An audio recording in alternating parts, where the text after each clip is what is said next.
নকলা গ্রামের নামেই এলাকার নাম নকলা।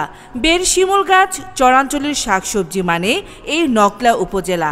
আজ শুনবো এই এলাকার মানুষের এবারের নির্বাচনী জনমত।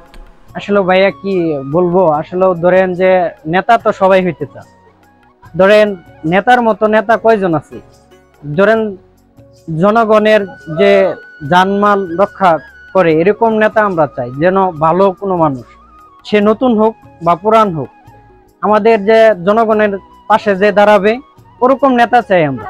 আমরা পুরাতন বুঝি না, মনে করেন যে লোক ভালো, হ্যাঁ একের দরকার, জনগণের সেবা করবো ওই লোকের দরকার। আসলে ভাই কি বলবো, প্রশাসন তো ধরেন যদি যে কোনো পক্ষ নিয়ে কাজ করে তাহলে তো জনগণের পক্ষে নিয়ে প্রশাসন কাজ করতে হবে।